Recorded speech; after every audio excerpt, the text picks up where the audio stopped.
അപ്പോൾ വീണ്ടും hello guys. Artificial പൂന്തോട്ടത്തിലേക്ക് നമ്മൾ നേരെ ചെല്ലുന്ന ഒരു ഫ്ലവറിൻ്റെ ആർച്ചിലേക്കാട്ടോ. അവിടെ നിന്ന് നമുക്ക് രണ്ട് ആർട്ടിഫിഷ്യൽ വെള്ളച്ചാട്ടങ്ങളുണ്ട് കേട്ടോ. ഒന്ന് നമുക്ക് ഇറങ്ങാൻ പറ്റുന്നതും ഒന്ന് നമുക്ക് ഫോട്ടോസ് മാത്രം എടുക്കാൻ പറ്റുന്നത്. നമ്മൾ നേരെ ആദ്യം പോകുന്നത് ഫോട്ടോസ് എടുക്കുന്ന സെക്ഷനിലേക്കാട്ടോ. അപ്പോൾ അങ്ങോട്ട് ഞങ്ങൾ പോകുന്നതിന് മുമ്പ് ഞാൻ ആർച്ചൊക്കെ ഒന്ന് ശരിക്കും നോക്കി.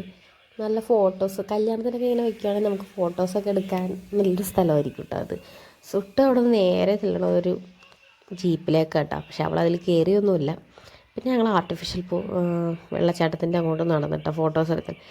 അത്യാവശ്യം ക്രൗഡുള്ള സമയമായിരുന്നു കേട്ടോ ഞങ്ങൾ പോയത്. എല്ലാവരും അവിടെ നിന്ന് ഫോട്ടോസൊക്കെ എടുക്കണ്ടേ. അപ്പോൾ ഞങ്ങൾ നേരെ ചെന്നിട്ട് കുറച്ച് നേരം അവിടെ വീഡിയോസൊക്കെ എടുത്ത്. അപ്പോൾ ഈ ശരിക്കുമുള്ള വെള്ളച്ചാട്ടത്തിൽ വെള്ളം നമ്മുടെ മേത്തോട്ട് തെറിക്കുകയല്ലേ, സ്പ്രേ ചെയ്ത പോലെ.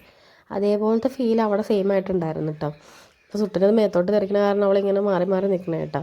പിന്നെ കുറച്ച് നേരം അവിടെ നിന്നിട്ട് ആ വെള്ളം വീഴുന്ന രീതിയൊക്കെ. ഇത് പക്ഷേ ആർട്ടിഫിഷ്യലാണെന്ന് നമുക്ക് കണ്ടാൽ ശരിക്കും തോന്നിയില്ല കേട്ടോ. അത്ര നല്ല പെർഫെക്ഷനിലാട്ടോ അവർ സെറ്റ് ചെയ്ത് വെച്ചേക്കണം. തോന്നിയാലെന്നല്ല, ആ ചെയ്തേക്കണ ഒരു പെർഫെക്ഷൻ്റെ ഇത് ഞാൻ പറഞ്ഞതന്നേ ഉള്ളൂ കേട്ടോ. പിന്നെ നമ്മൾക്ക് അവിടെ ഒരു കപ്പലുണ്ട് കേട്ടോ.